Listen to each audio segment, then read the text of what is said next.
Praise lord. దేవుని పరిశుద్ధమైన నామమునకు మహిమ కలుగును గాక. ప్రభు నామమున మీ అందరికీ హృదయపూర్వక వందనాలు. ఈ ఉదయకాలము దేవుని వాక్యాన్ని విందాం. కీర్తనలు 100వ కీర్తన 2వ భాగము.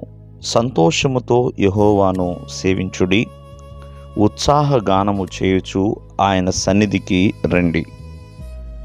ప్రియులరా, సమస్త దేశములతో కీర్తనాకారుడు ఈ మాట సెలవిస్తున్నారు. సమస్త దేశములకు అంటే ప్రభు సన్నిధికి వచ్చేటప్పుడు ఉత్సాహ ధ్వనితో ఉత్సాహ గానము చేయుచు సంతోషముతో మరి ఆయన సన్నిధికి రావాలని భక్తుడు తెలియజేస్తున్నాడు. ఎందుకు ప్రభువుకి ఉత్సాహ గానము చేయాలి అని ఆలోచిస్తే, ఆయనే ఈ భూమి మీద మనుషుల్ని పుట్టిస్తున్నాడండి. నరుడు తన చేతుల ద్వారా, దేవుని చేతుల ద్వారా, దేవుని స్వరూపమందు దేవుని పోలిక చొప్పున చేయబడ్డాడు. కావున ప్రేమైన వర్లరా, ఆ దేవాది దేవుణ్ణి స్తుతించాలి, ఉత్సాహ ధ్వని చేయాలి. ఎందుకంటే ఆయన పుట్టించి ఉన్నాడు కాబట్టి. ప్రతి మనిషి యొక్క జననమునికి మరణమునకు ప్రభువే కారణమండి. కావున ఆయనకి మరుగైనది ఏమీ కూడా లేనే లేదు.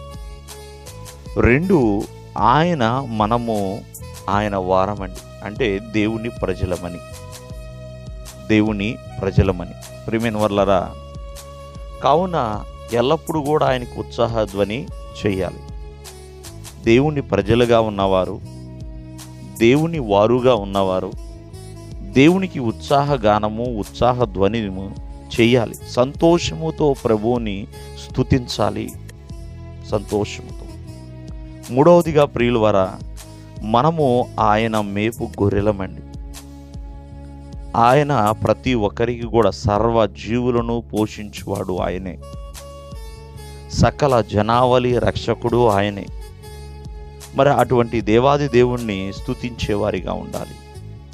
కీర్తనలు పాడుచు, కృతజ్ఞత అర్పణలు అర్పించుచు ఆయన సన్నిధికి రావాలి.